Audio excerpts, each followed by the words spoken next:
We're actually in between series. So last week we just finished off a series called Rebrand, and if you didn't know, you can go on our website. We have an app. You can go on YouTube. You can kind of catch up with all of it if you want to. And next week we're actually starting a new series called Jesus Is. Now here's the thing: a couple weeks ago we released on Instagram and stuff like that. It's called the Jesus Is Project, and it was an anonymous site for people to give us an idea of who they think Jesus is, and we had hundreds of responses of who people think Jesus is. The majority of them were fairly negative, but it was really, we wanted it to be that way. We want to get a feel for what young adults and people in Edmonton kind of feel and what they know about Jesus. And so we send it out there as a precursor for the series that we're starting in September, which we honestly, as a staff, believe, and we are prepping it to be, for us, like a series of hope for people. Just explaining all these different ideas of who Jesus is, who actually is Jesus. And that's all September. And everything kind of kicks off. We got Connecting Point, which is all our, we got 20 to 30 different kind of communities here at the small group that's spread out throughout the week in different places around the city. That launches in the fall. We're doing some stuff with all the universities. We have an actual campus starting at the university in September as well. There's a lot of great stuff happening. And so I'm glad you're here. We're in the in-between. And so I thought, what do I do? We're not in a series yet, and we just finished another one. It's Labor Day weekends, never know what we're going to get. So I thought, here's the thing, you know what? I think I want to share with you, if a year from now, what would I actually wish I told myself now? Going into the fall, into the busyness, because we all know it gets crazy. Even if you've been working, if you're not going back to school, there's something about fall that makes you feel like you need to have your life together. Because if not, you're going to ruin it. And it's just like fall just feels that way. At least it does for me. Maybe I've got problems. And so what do I think I would want to tell myself at this point? To just, as you face the mystery of what this year could be, as you think through what could happen, what would I want to know? And it's funny because even on Instagram today, we put up a poll. What would you tell yourself a year ago? If you could. And a lot of you are like, just keep going. A lot of you are like, dump him, right? And there's a few of those. And so hopefully you listen to your advice. And, there's a few others just keep going or like schedule this or do that. And some really great advice. So here's what I want to do today. I just want to help each one of us as we look at the year. I'm actually going to tell you there's a few things that I'm going to tell myself starting this year. I'm not going back to school, but a lot of you are. Some of you are watching online because you're scared of school and you're getting ready for it. Some of you have already started school. Some of you are going into work. It's, we're in Edmonton, so you know that all the nice weather's over with, like we had any. And you're thinking, what can I do? And so I've got I got four things that I want to share with you tonight specifically, but in the middle of it, I'm going to disperse some other just good things to know. Like, for example, if you're going to this year, I'll tell you, schedule everything in your life. If you don't schedule something, it won't get done. If you got to tattoo it, if you got to write it on, something, whatever it is, schedule it. And you'll get things like this. If it sounds too good to be true, it's probably a pyramid scheme, okay? I don't know if you know this, but Edmonton is actually one of the main places where pyramid schemes happen. Did you know that? Do you know that the main market is 18 to 30-year-olds? Yeah, it's huge here. Why? Because, one, we have so many young people in the province, and because I guess we're easy to dupe. But if it sounds too good to be true, it's probably a pyramid scheme. Now they'll tell you, no, it's a multi-level marketing. No, it's straight to home business. If someone's asking you to partner with them in a business and they won't show you their financials, they're not asking for partnership. They want to monetize you. And so don't do it. So things like that. I'll just kind of disperse, just generally to help you out. One of the first things I want to talk about, and I'm going to be telling myself, though, and something I need to tell you, and this is actually something that I've shared a while ago, and I've heard so much feedback about this, I thought I need to remind us about this because this is so easy to forget, but I honestly think it's probably one of the most effective ways that you can face this next year with a sense of not losing yourself in it. And the first is literally gratitude. I'm going to show you a list of things, and I'm going to ask you at the end how many of you want this. Decreased happiness, increased chance of depression, decreased satisfaction, increased stress and anxiety. And all of you that sounds like my life. That sounds like school. That sounds like Edmonton. And no one wants this. This list, though, from research, is what happens when people focus their entire life on the pursuit of happiness. The idea of like get what you want, the American or Canadian dream, riding a moose, drinking Molson's, right? Maybe that's what it is, just chasing after your dreams. But they say research shows over and over again that our pursuit of happiness, this is what's happening. And the reason why is because our entire focus is on all the things that we don't have and all the things that we're not and the things that we're missing. And so this is what's happening. And what's interesting, studies are also saying this, that compared with their grandparents, today's young adults have grown up with much more affluence, slightly less happiness, and much greater risk of depression and assorted social pathology. Our becoming much better off over the last 4 decades has not been accompanied by one iota of increased subjective well-being. Show me another list, though. Who of you want this? Increased happiness, decrease in depression, increased well-being, decreased stress and anxiety, increased social satisfaction, decreased loneliness, increased satisfaction, decreased frustration. All of this is tied through study after study to gratitude. All of this. Participants in the gratitude group felt better about their lives as a whole and were a full 25% happier than the hassled group. They reported fewer health complaints and exercised an average of 1.5 hours more. So you can get buff just by being thankful. It seems that the more thankful a person is, the less depressed they are. Philip Watkins, a clinical psychologist, says this. He found that clinically depressed individuals showed significantly lower gratitude, nearly 50% less than non-depressed controls. They'll also have stronger immune systems, lower blood pressure, better sleeps, and better waking. They'll be more alert and more generous, compassionate, and happier. Thankful people also have a greater capacity for joy and positive emotions. Grateful people report themselves as being less materialistic, less envious. In particular, grateful people report being more willing to part with their possessions, more generous with them, less envious of the material wealth of others, less committed to the idea that material wealth brings happiness. There's this author, his name is A.J. Jacobs. He wrote this book called Living a Year Biblically. He's not a Christian, anything like that. Actually, I think he's part Jewish. And he's decided he's going to live the Old Testament for 8 months, the Old Testament of the Bible, 8 months, and then the New Testament for the remaining months of the year. And even to the point where he stoned someone who committed adultery. He was in a park, and he knew someone, and he threw stones at them. And, he did all this. He had to do all of it, and it was a really funny book. There's some really interesting things between him and his wife, very awkward things. But in one of the interviews, he was saying, though, the one thing that stuck out was the Bible tells you repeatedly to be thankful. And he's like, out of everything I did, I was thankful for the elevator coming on time. I was thankful for my train coming on time. I was thankful for a cup of coffee. I was thankful for this. And he's like, there's one lesson I could have taken away from that year is that there was the most transformative thing of my life, of that entire year, was the idea of having to be thankful. Be thankful. Thankfulness literally has the power to revolutionize your life and the lives around you. A mindful habit of thanks for who you are, for what you have, the people around you can be one of the most powerful and freeing decisions you make this year. Listen, I know there's probably a lot of things in your life you're not thankful for. You probably have a lot of reasons, and probably really good reasons, why you shouldn't be thankful for certain things. But I have found that there's something that I can't shake about being thankful. There's something powerful about it. I did this message I think over a year ago. And there's still people who come to me and say, when you told me to be thankful and you gave me some practical advice on it, it has completely changed the way I've viewed my life. The greatest part about it is that this is a huge part of the Jesus-based life. Just a couple verses, I plucked out of the Bible. Be thankful in all circumstances, for this is God's will for you. I just heard this morning, I guess one of the biggest things that people want to know in church is what is God's will for my life? I guess it's a huge major theme. I answered it. Be thankful.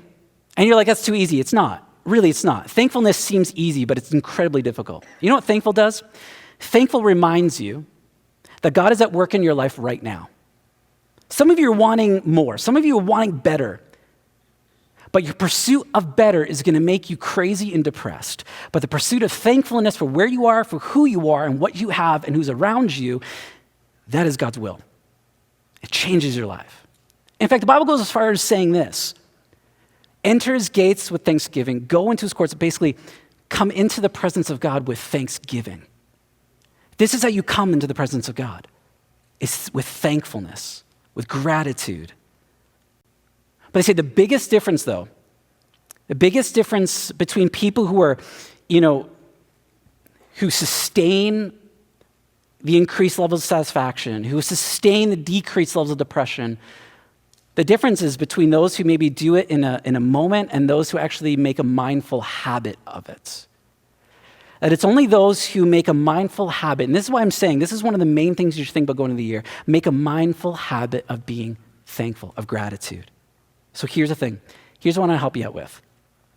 Here's a few questions that you can take a picture with your phone. We'll put it up on our social media afterwards, but here's a few questions to ask yourself every single week. What about myself am I thankful for? That's a really important question. Especially, when we're looking at like social media and everything, and everyone seems to maybe have a better body. I mean, some people literally have a better body than me. I know that. You're confronted with comparison all the time, but did you know that God made you? And the Bible says he made you fearfully and wonderfully. What is it about yourself that you're thankful for? What in my life am I thankful for? Who in my life am I thankful for? And what about my current situation or circumstance can I be thankful for? These may seem very simple, but I want to challenge you to maybe practice this once a week at least. And you'll find out how hard it is not only to sustain this habit, but sometimes how hard it is to be thankful. But I guarantee you, I'll put money on it, this could change your perspective on your life, on who you are and the people around you. First thing I'm going to tell myself this year, first thing I'm going to tell you is this: be grateful. Okay. Before I move to the second one, here's another random thought. Being single is not a detriment. It is necessary.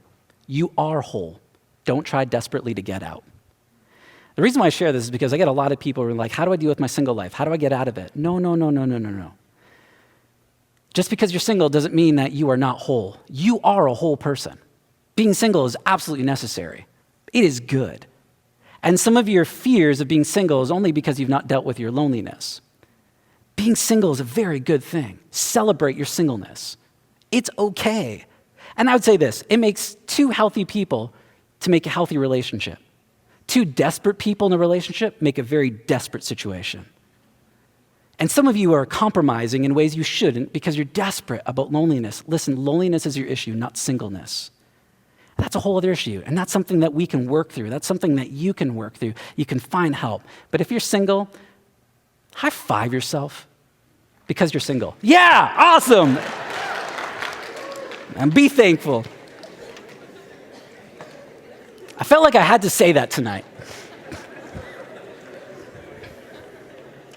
And remember, every Valentine's Day, y'all got no pressure. Be grateful. Second thing is this. I know some of these things you're like, of course you're going to say this, but I mean it when I say this. Second one is this: solitude. I got up this week, it was like midweek, whatever, I was getting ready for work, and I thought to myself going, man, why am I so distracted?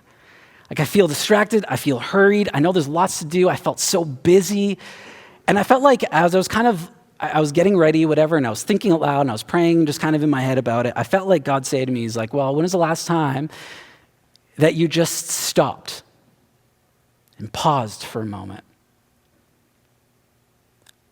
Here's the thing about busyness and time. It will never ask you how far, it never asks you how much it can take.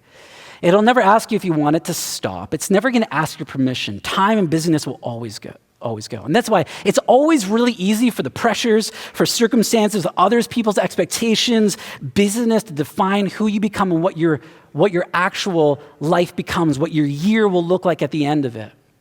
It's like those moments, when like you drive home and you get out of your vehicle and you think to yourself, how did I get home? I don't remember driving. You ever have that? I had this like 2 weeks ago. I drove home and I'm like, was I paying attention? Did I sleep the whole way? Is teleporting a reality now? It's one of those. But it's because sometimes when you do a certain movement or a certain procedure, you drive the same route over and over again, it's like your brain goes into neutral and you get there and you're just like, oh, I guess I'm home and I don't know how I did it. It usually happens. And it's the kind of same thing with our life. You ever in a moment where you think to yourself, how did I get here? How did my life end up at this point? It's like when we asked you, what would you tell yourself a year ago? A lot of you are like, oh man, I got lots to say, right? Like, idiot, like all these things. It really is, how do you protect yourself from becoming by accidents? That's what we want to know. How do we make sure that we just don't become something by accident? Whatever you call it, it's this essential you and me that's squirming under the burden of too much to do and too much to think about. So I'm going to encourage you to slow down, to pause, to Sabbath, which literally means rest. The point is that there is a way the Creator set the creation up to thrive, for you to thrive, a way that God set you up to thrive. And when we Sabbath, we tap into God's rhythm for human flourishing. That was Pastor John Mark Comer. When we slow down, when we pause, we take time to just think, who am I? How did I get here? Am I going the direction I want to? I'm telling you, time and busyness will not ask your permission. You're going to have to demand it. Sabbath reminds you that you're not the product of what you do. You are who you are, that God has made you wonderfully and fearfully, that he doesn't define you by your successes or your losses. He defines you as his child, as good, before you do anything. That's what Sabbath does. I mean, even the Bible speaks about Jesus often withdrawing to the wilderness for prayer. Do you know why it says wilderness? Wilderness is outside of civility. It's outside of the noise. It's outside of the rush and the busyness. And it says he often got out to where there was no noise, away from the expectations and the pressures. He got out. It's when we Sabbath that we move away from the civilized. It's that place of quietness. We're out of the noise. We can maybe even hear God's voice speaking.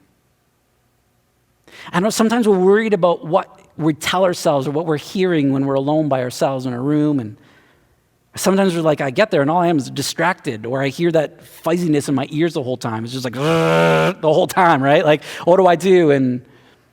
But when we stop, when we rest, we make it a habit of it.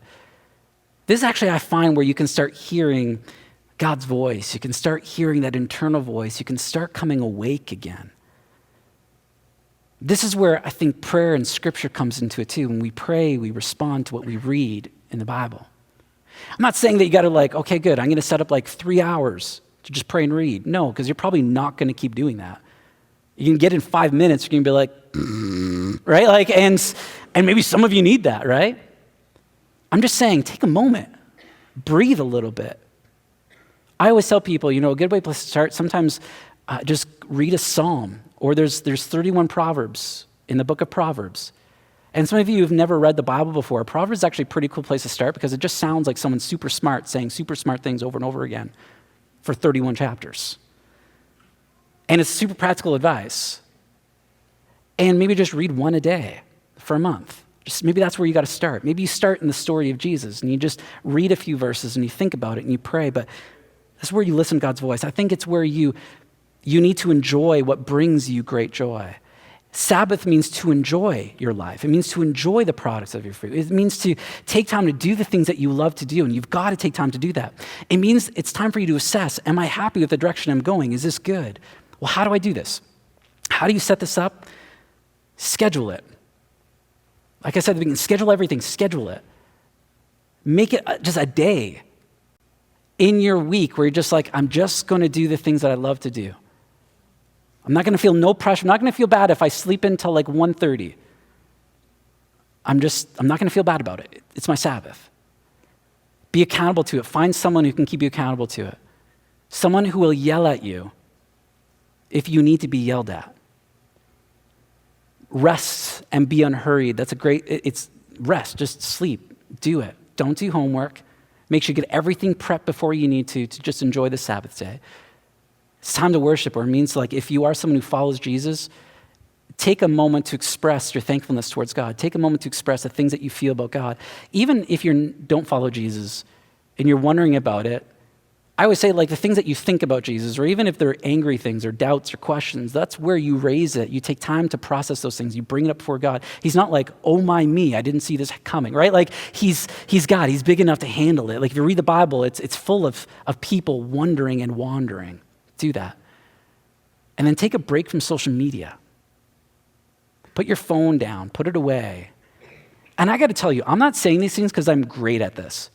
I'm saying these things because I need to get better at this stuff.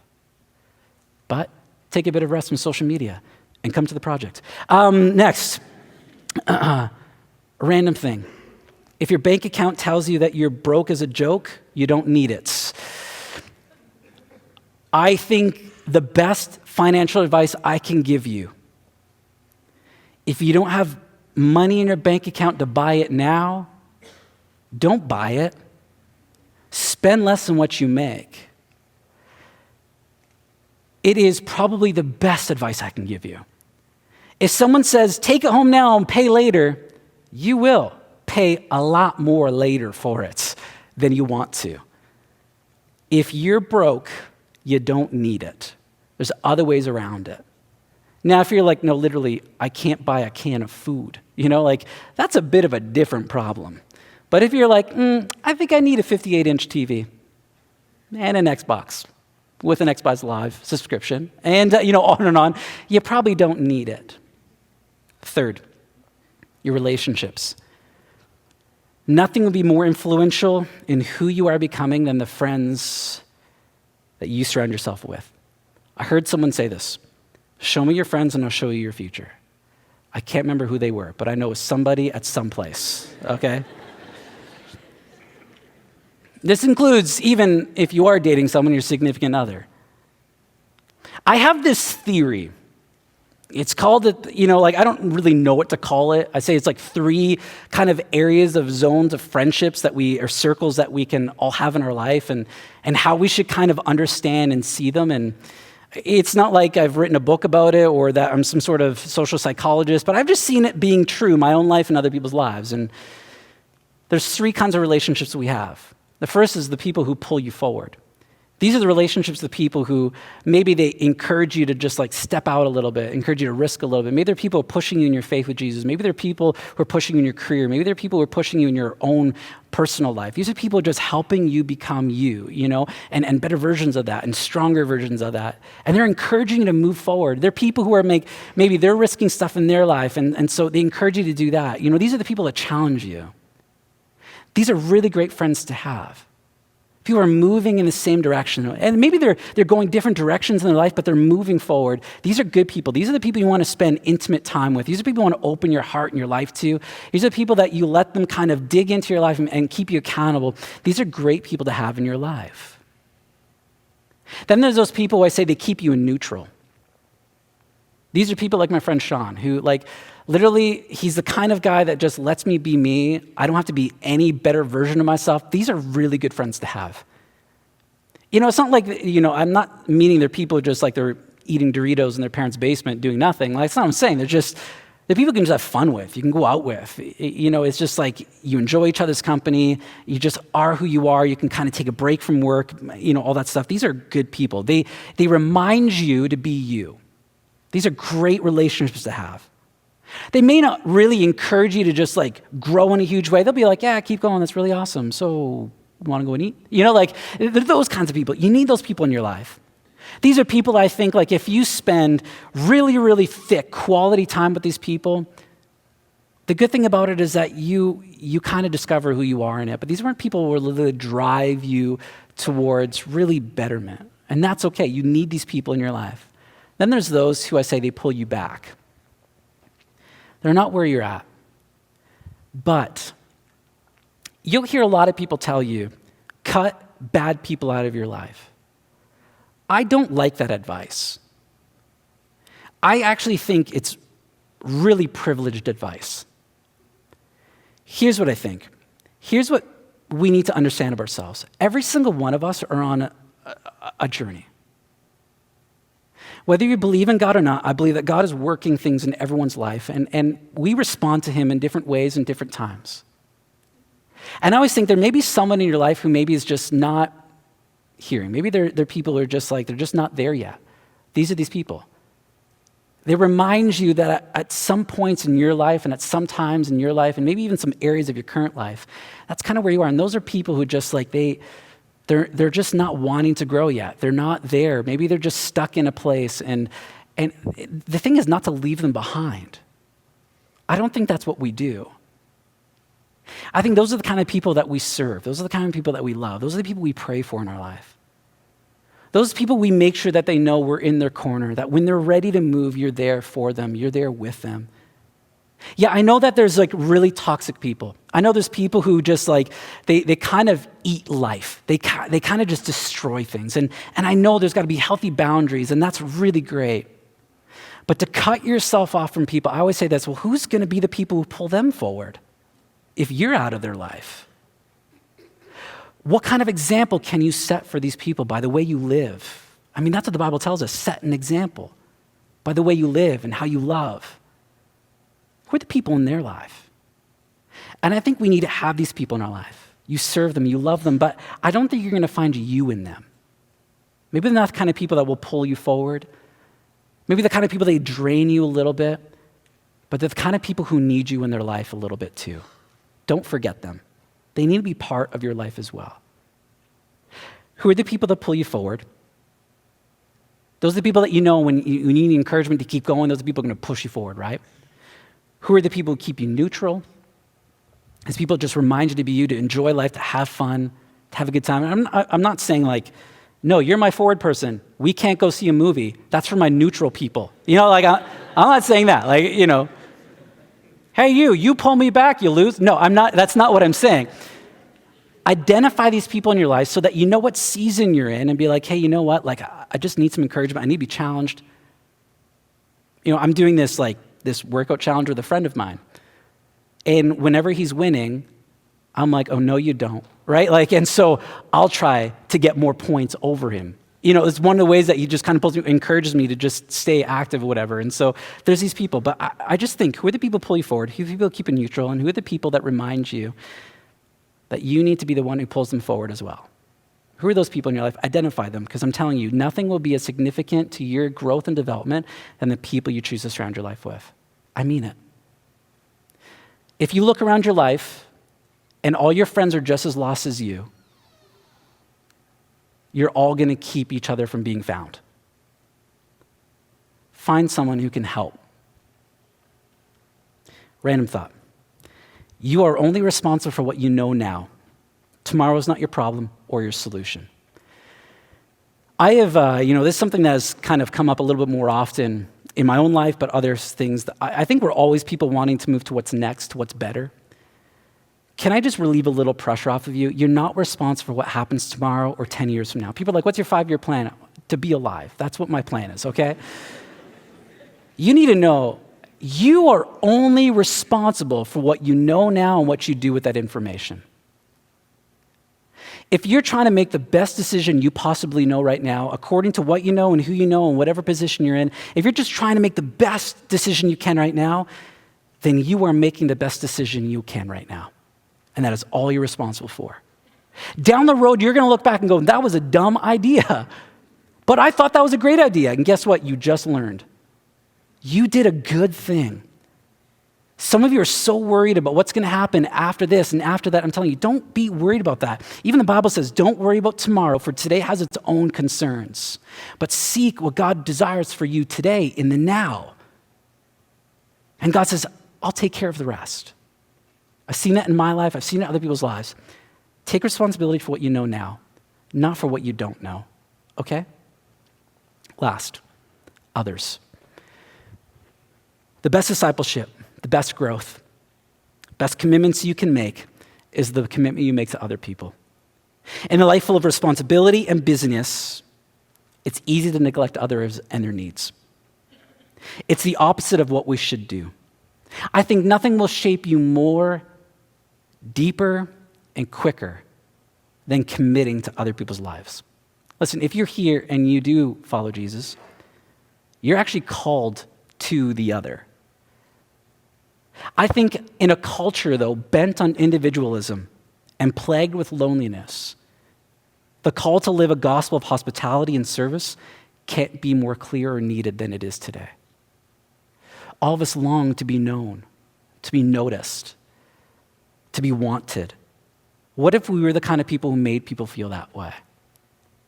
It's going to be so easy for you, for school and work and all these demands to pile on you. Last thing you're thinking about is a need to someone else, but I'm telling you, whether you follow Jesus or not, this is one of the best things you can do over this next year, is to make sure that you commit to another. Someone you're saying, how can I give some of my best to? How can I help them? What can I do to keep them in my mindset? To get a bigger view of your world and your situation. Aside from friends and scheduling time for them, I encourage you to make your room for these kinds of people. The one you're praying for. Maybe you're someone here and you have friends in your life who maybe don't know Jesus. I encourage you to make time to pray about that one person who doesn't know Jesus. Maybe it's just a friend of yours that's going through something, to pray for them. Just make time in your life that you're praying for them. This past month, we thought about this idea of this God-sized vision for your life, this idea of next, what God's bringing you to. But then I really challenged you to think about that preferred future for someone else in your life. Are you praying for that? You're believing for that. So the one person you're praying for, the one who's following you. If you're a Jesus follower, the number one command Jesus gave us, really the only command, is this: go make disciples. Who are you helping follow Jesus? Who are you helping to just understand who Jesus is and what it looks like? Discipleship needs to be an ongoing part of a Christian's life. Third thing is this: who's the one you're helping with? Maybe someone that you're getting involved with. Maybe you're here and maybe you do tech, or you're working in a cafe or something else, or just someplace in the city where you can serve. Who's someone that's serving with you, that's helping with you? Ask them to come with you. I always say this: just don't do it alone. Last is the one you're giving for. Giving your time, giving your money, giving resources that you're helping. If you think about your budget, whether that is your time, or it is your money, or your resources, give a certain percentage of that to someone else as a help for them, as a way of just blessing them, as a way of just saying, hey, just so you know, someone cares about you. Imagine the difference it can make if we were these people, if we did these kinds of things. Last random thoughts. If you're dating someone, you will never change them. You can only accept them. Are you okay with who they are now? If not, there's no reason to think they'll change.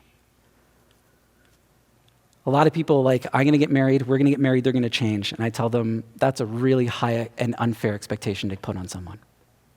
Yeah, everyone changes. I know that happens. I changed. Me and my wife, we celebrated 13 years a couple weeks ago, and we've changed. We've been changed. But to be honest, you can't bet on the right kind of change on somebody. If they have a history of doing the same thing over and over again, there's no reason to think that you'll change them.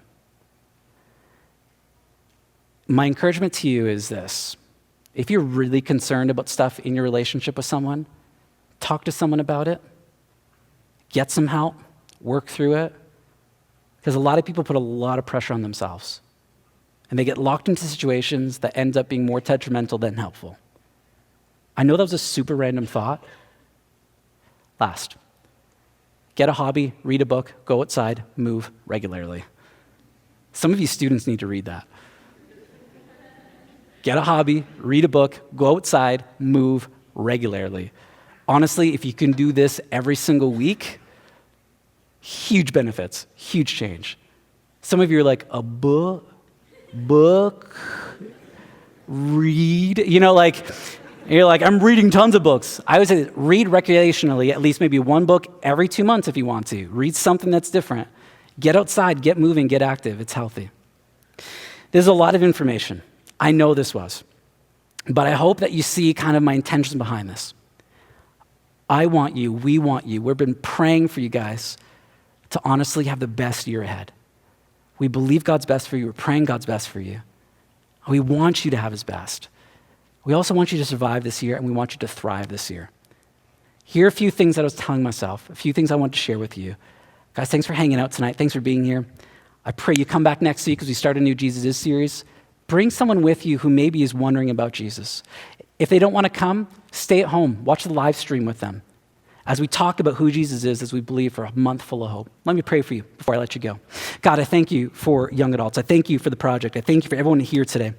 Jesus, I pray your grace for them as they go about this next year. As fall starts, as we go into it, Lord, I pray that you help them to be grateful. God, I pray that you would help them to take a rest, to take a break, to Sabbath. I pray, God, that you help them to think through the relationships and how they're affecting them. And I pray, God, that you help each one of us to make room for other people.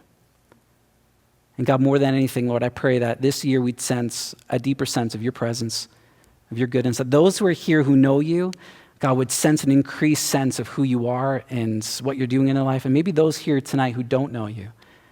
God, I pray even that just starting that journey, Lord, they would pray that they would know that they're invited into that kind of life as well. Lord, even if they have a lot of questions, they may not buy into it, God, that they would know that they still belong in a place of being able to ask questions, to watch, to follow, to think through it. God, I'm thankful that you invite us all into this life. God, I pray your grace for students, for anyone here who's maybe not even a student. But God, as we go into the fall, Lord, I pray that we have a great year ahead. Amen. Thanks, guys. Thanks for hanging out. Hope this was helpful. Have a great week. We'll see you next week to start our new series, Jesus Is.